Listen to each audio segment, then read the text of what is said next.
Hello दोस्तों, जैसा कि हमने पिछली वीडियो में जो 10th क्लास की प्रश्नावली है 2.2 उसके पहले क्वेश्चन के दो क्वेश्चन किए थे। ठीक है, आज सॉरी यहाँ पर क्वेश्चन नंबर ये थर्ड है, ये क्वेश्चन नंबर थर्ड है और एक क्वेश्चन नंबर फोर्थ है। यानी कि हमने दो क्वेश्चन, इससे पहले वाले जो दो क्वेश्चन है वो हमने पिछली वीडियो में कर लिया। आप प्ले लिस्ट में जाकर देख सकते हैं, ठीक है ना।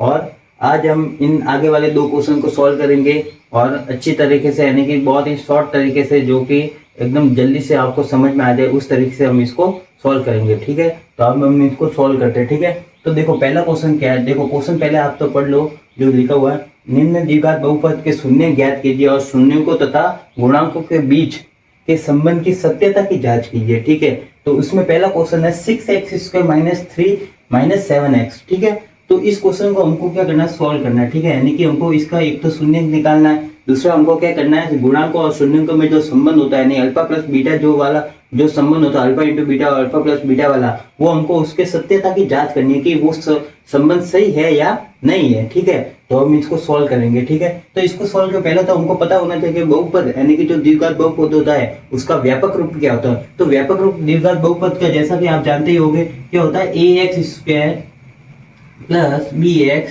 Plus c। ये क्या होता है, ये द्विघात बहुपद होता है ना, उसका क्या होता है, व्यापक रूप होता है। ठीक है, तो इसके अनुसार तो ये तो हमको इस फॉर्मेट में इसको अरेंज करना पड़ेगा। देखो इसका फॉर्मेट सही नहीं दिया हुआ। ठीक है, तो हमको इस फॉर्मेट में इसको अरेंज करना पड़ेगा। तो इसको मैं ऐसा लिख सकता हूँ 6x² माइनस 7x माइनस 3। तो देखो यहाँ पर देखो ये इस फॉर्मेट में आ गया। ठीक है ना, अब इसको हम आसानी से सॉल्व कर सकते हैं। तो ठीक है, तो हम इसको कौन से विधि से सॉल्व करेंगे, मध्य पद का विभाजन, यानी कि जो बीच वाला पद है उसका ऐसा गुणनखंड करना जो इन दोनों संख्याओं के गुणन के तो बराबर हो एवं इन दोनों संख्या के जो घटाने, यानी कि इन दोनों संख्या को घटाने पर जो आता है उसके मतलब कि हमको इसका ऐसा टुकड़ा करना है। हम इस क्वेश्चन को हम कौन सी विधि से सॉल्व करेंगे, मध्य पद विभाजन विधि से। मध्य पद विभाजन विधि क्या होती है, वो क्या होती है, यानी कि इस वाले को मल्टीप्लाई करो इस लास्ट टर्म, यानी फर्स्ट टर्म है उसको हमको क्या करना है, लास्ट टर्म से मल्टीप्लाई करना है। तो आप एक बार मल्टीप्लाई कर लो 6x² को 3 से मल्टीप्लाई, यानी कि क्या होता है 18x का स्क्वायर माइनस का। ठीक है ना, ये होगा। तो हमको इस बीच वाले पद के ऐसे टुकड़े करने जिसको गुणा करने पर तो माइनस का 18x² आए, लेकिन जोड़ने एवं घटाने पर क्या आना चाहिए, माइनस का 7x। तो इसका टुकड़ा क्या हो सकता है, यानी कि इसका गुणनखंड, यानी कि माइनस 18x² का गुणनखंड क्या होगा, जिसको जोड़ने या घटाने पर तो माइनस का 7x आए, लेकिन मल्टीप्लाई करने पर क्या आए, माइनस का 18x²। तो देखो आपको पता है 18 का एक हमको नॉर्मली हम जानते हैं जो टुकड़ा क्या होता है 9 इंटू 2, यानी कि 9x इंटू 2x। तो देखो इसको मल्टीप्लाई करने पर क्या आता है, 18x² आता है। ठीक है, लेकिन हमको तो कौन सा चाहिए, माइनस का, यानी कि माइनस का 18x² चाहिए। तो हमको इसमें से एक संख्या को क्या लेना पड़ेगा, माइनस में। तो मैं इस 9 को क्या ले रहा हूँ, माइनस में। ठीक है, तो 9 को मैं क्या ले रहा हूँ, माइनस में। तो देखो अब माइनस का 9x को 2x से क्या करना है, मल्टीप्लाई। तो क्या आएगा, माइनस का 18x², यानी कि मल्टीप्लाई करने पर तो सेम आ रहा है। ठीक है, इसके बराबर आना चाहिए। और जोड़ने या घटाने पर क्या आना चाहिए हमें, माइनस का 7x। तो इन दोनों को देखो, माइनस का 9x और माइनस का 2, इनको देखो मतलब प्लस का माइनस का 9x प्लस का 2x। देखो इसका आंसर क्या आता है, माइनस का 9x प्लस का 2x। इसका आंसर क्या था, माइनस का 7x। देखो जोड़ने या घटाने पर क्या आ रहा है, माइनस का 7x, और मल्टीप्लाई करने पर क्या आ रहा है, माइनस का 18x। मतलब कि ये वाला जो गुणनखंड है माइनस का 9x प्लस 2x, ये हमारा क्या है, सही गुणनखंड है। ठीक है, तो हम इसको माइनस 7x की जगह क्या लेंगे, माइनस का 9x प्लस 2x। तो इसको हम देखो अब इसको ऐसा क्या, यानी 6x ऐसा क्या ऐसा। ठीक है, माइनस इसकी जगह हमको माइनस का 7x की जगह हमको क्या रखना है, ये वाला। तो माइनस का 9x प्लस 2x और माइनस का 3 ऐसा का ऐसा। अब आगे हम क्या करते हैं, इस क्वेश्चन में आगे हम क्या करते हैं, इन जो दो का क्या करते हैं, हम ग्रुप बनाते हैं और इनमें से कॉमन लेते हैं। तो इसमें से कॉमन देखो x तो दोनों में आ रहा है, x यहाँ पर भी आ रहा है और x यहाँ पर भी आ रहा है। ठीक है, तो x तो एक तो कॉमन हो गया। एक देखो यहाँ से मैं एक देखो इसमें भी 3 का डिवाइड हो रहा है और इसमें भी 3 का डिवाइड, यानी कि मैं यहाँ से 3 कॉमन ले सकता, तो 3x एक तो कॉमन आएगा। ठीक है, अब यहाँ पर क्या बचता है, देखो 3 का डिवाइड 3x का इसमें डिवाइड करना है, तो क्या बचता है, 2x बचता है। ठीक है, उसी प्रकार यहाँ पर 3x का डिवाइड करो क्या बचेगा, 3 बचेगा, क्योंकि x एक तो कॉमन आ गया और 3 का डिवाइड होगा कितनी बार, 3 बार, तो इसका ये हो गया। ठीक है, उसके बाद देखो यहाँ पर कुछ कॉमन नहीं आ रहा है, देखो यहाँ पर कुछ कॉमन दिख रहा है नहीं है, तो यहाँ पर कुछ कॉमन नहीं, मतलब इसका मतलब क्या कॉमन आएगा, एक कॉमन आएगा। ठीक है, और एक कॉमन आने पर जो संख्या होती है वो ऐसी की ऐसी होती है, 2x - 3 ऐसा कैसा। ठीक है, तो अब देखो ये दोनों समान है तो इसको हम क्या लिखेंगे, एक बार 2x - 3। ठीक है, और जो बार वाला है वो ब्रैकेट के बाहर उसको हम एक बार लिखेंगे 3x + 1। ठीक है, अब इसका शून्यंक निकालना, शून्यंक में हम क्या करते हैं, दोनों को बारी बारी क्या करते हैं, 0 के इक्वल रखते हैं, यानी कि हम 3x + 1 को 0 के इक्वल रखेंगे तो हमारा पहला शून्यंक आएगा जिसको हम अल्फा कहेंगे। ठीक है, तो इसका पहला शून्यंक क्या आएगा, -1/3। ठीक है, पहला शून्यंक यही होगा, तो इसको हम क्या नाम देंगे, अल्फा। ठीक है ना, उसी प्रकार हमको x की वैल्यू यानी कि x किसके बराबर है, अल्फा। ठीक है नहीं, तो हमारा पहला आएगा, दूसरा शून्यंक यानी इसको हमको क्या करना पड़ेगा, 0 के इक्वल रखेंगे, -3, इसको हम क्या करते हैं 0 के इक्वल रखें, तो इसका आंसर क्या आएगा 3/2, यानी कि x बराबर क्या आएगा 3/2, क्योंकि माइनस का जो 3 उधर जाएगा प्लस का, और जो ये मल्टीप्लाई में वो क्या जाएगा डिवाइड में, तो ये हमारा दूसरा शून्यंक जो होगा हमारे पास बीटा। ठीक है, अब हमको क्या निकालना है दूसरा, देखो शून्यंक हमने दो निकाल दिए, एक तो पहला शून्यंक तो ये यानी कि पहला शून्यंक तो ये हो गया, दूसरा शून्यंक ये हो गया। अब हमको क्या करना है, शून्य तथा गुणांकों के बीच के संबंध की सत्यता की जांच करनी, मतलब वो संबंध सही है कि नहीं है। हमने संबंध कौन सा पढ़ा है, शून्यों का योग योग क्या होता है शून्यों का, वो क्या होता है अल्फा प्लस बीटा होता है। ठीक है, और शून्यों का गुणनफल, ठीक है, यानी अल्फा प्लस बीटा होता है। ठीक है, तो अल्फा प्लस बीटा किसके बराबर, -b/a के बराबर होता है। ठीक है, सॉरी ज्यादा इधर हो जाएगा, मैं इधर लिख रहा हूँ। ठीक है, तो अल्फा प्लस बीटा वो क्या होता है, -b/a के बराबर होता है। ठीक है, और एक होता है शून्यों का गुणनफल, यानी कि शून्यों का गुणनफल। ठीक है, तो वो क्या होता है हमारे पास, गुणनफल यानी कि मल्टीप्लीकेशन, यानी अल्फा इंटू बीटा, वो क्या होता है हमारे पास c/a।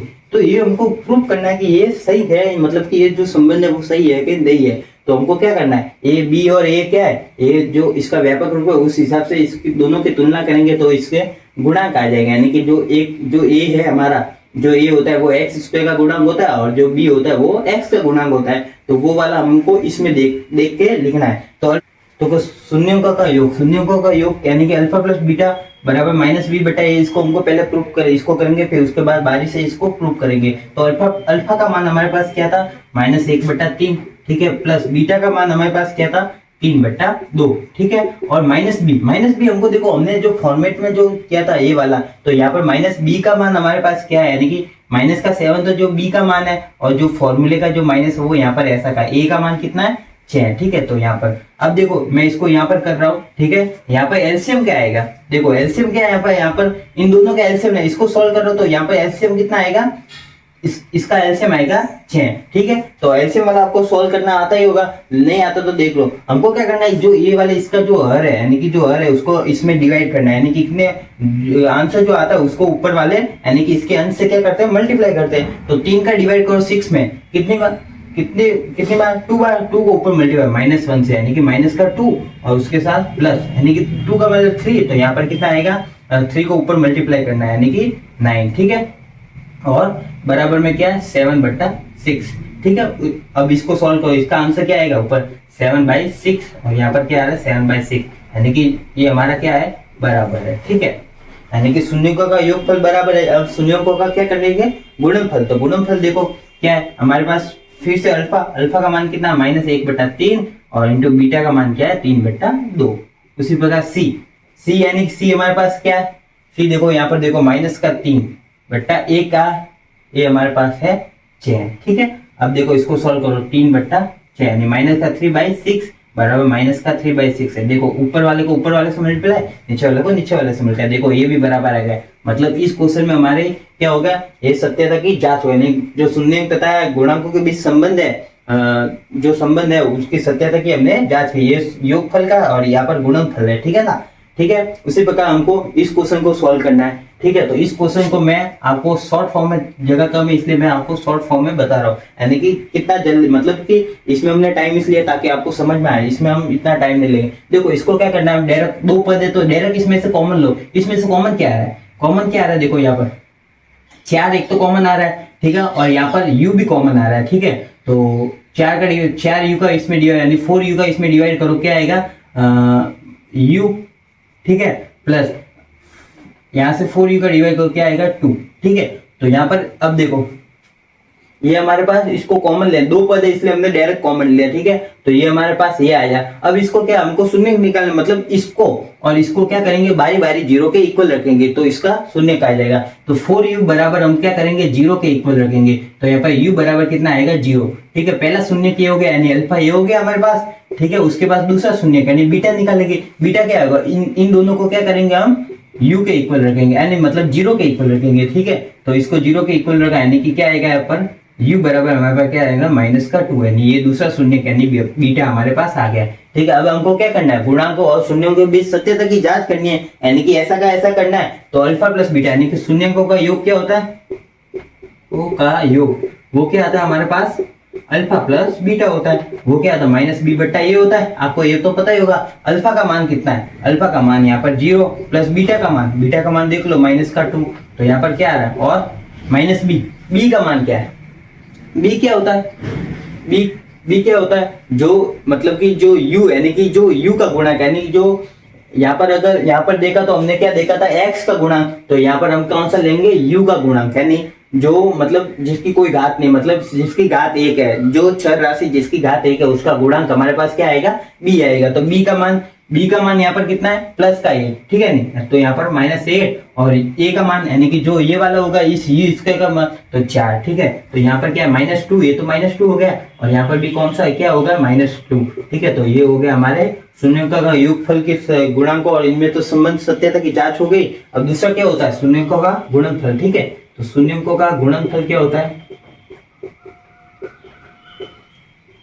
अल्फा इंटू बीटा बराबर क्या होता है, c बट्टा a, ठीक है। अल्फा का मान कितना है, अल्फा का मान 0, ये रहा फिर अल्फा का मान, तो 0 इंटू क्या बीटा का मान क्या है, बीटा ये रहा -2, ठीक है। तो ये -2, और c का मान देखो, यहाँ पर आपको कोई अच्छा राशि दिख रही है, नहीं है, तो इसका मतलब c की यहाँ पर वैल्यू क्या होगी, हमारे पास 0 होगी, यानी नहीं दी हुई है, इसका मतलब 0, और a का मान 4, तो ये कितना होगा, किसी भी संख्या को 0 से मल्टीप्लाई करने पर क्या आता है, 0 आता है, और किसी भी संख्या में 0 में किसी भी संख्या का डिवाइड करने पर क्या आता है, 0 आता है। देखो ये भी हमारे पास क्या हो गया, बराबर आ गया। इसका मतलब ये दोनों सत्य है, यानी कि जो ये संबंध है गुणांकों और शून्यकों के बीच वो क्या है, सत्य है, यानी कि उसकी सत्यता की हमने जांच कर ली, मतलब ये संबंध क्या है, सत्य है, ठीक है। तो आगे और हम क्वेश्चन करते हैं, ठीक है, ओके, स्क्रीनशॉट ले लो। तो अब हम आगे वाले 2 क्वेश्चन को सॉल्व करेंगे, ठीक है। तो ये भी जैसा हमने पीछे वाले एग्जाम्पल और उसमें किए उसी प्रकार के ये भी क्वेश्चन है, ठीक है, इनको हम सॉल्व करें। देखो पांचवा क्वेश्चन क्या है, t² - 15। तो इसके क्या करना है, हमको शून्य भी निकालना है और शून्यकों तथा गुणांकों के बीच जो संबंध की सत्यता की जांच है वो भी करनी है। तो देखो इस क्वेश्चन को हम क्या करेंगे, कैसे करेंगे, t² - 15। देखो इसमें 2 पद है लेकिन इसमें कॉमन भी कुछ नहीं आ रहा, तो हम इसको क्या करेंगे, देखो आपको पता ही है 15 को हम क्या लिख सकते हैं, यानी कि 15 को क्या लिख सकते हैं, √15 का स्क्वायर भी लिख सकते हैं, यानी कि √15 को √15 से मल्टीप्लाई क्या आएगा, 15 ही आएगा। तो इस 15 की जगह क्या लिख सकते हैं, √15 का स्क्वायर लिख सकते हो। तो यहाँ पर लिखो, देखो t² - √15 का स्क्वायर, ठीक है, ओके।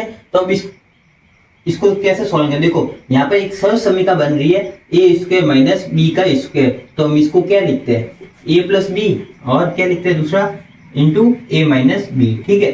तो इसको भी हमको इस प्रकार से लिखना है। तो यहाँ पर क्या आएगा, ये भी सेम टू सेम ये इस प्रकार, तो हमको इसको इस वाले को इस फॉर्मेट में लिखना है। तो इसको क्या लिखेंगे, t प्लस √15 का 15 और इंटू t माइनस √15, ठीक है, ये हमारे पास आ गया। अब इसके शून्य निकालने तो क्या करेंगे, इन दोनों को क्या करेंगे, 0 के इक्वल रखेंगे।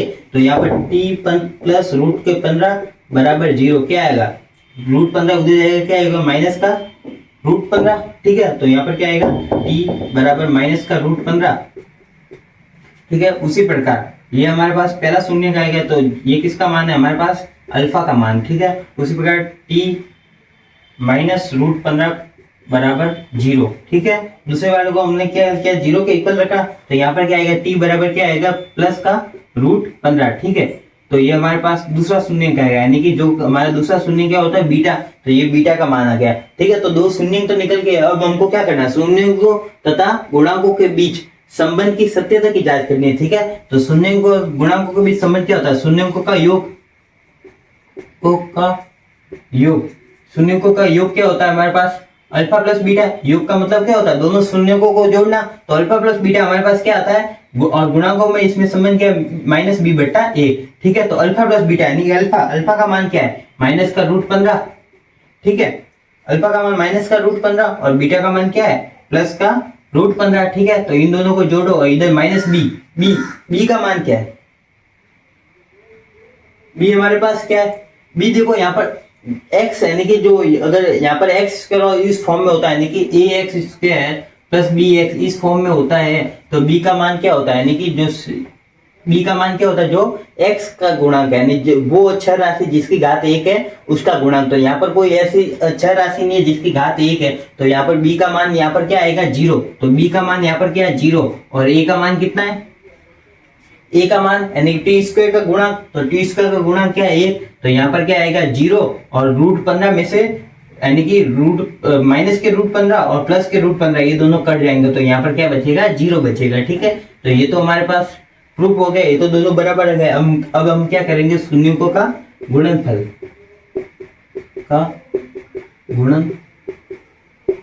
तो वो क्या होता है, गुणनफल क्या होता है अल्फा इंटू बीटा।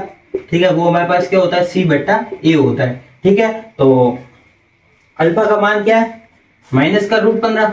ठीक है, उसी प्रकार इंटू बीटा का मान क्या है प्लस का रूट 15। ठीक है, इन दोनों का मल्टीप्लाई सी का मान हमारे पास क्या है माइनस का 15।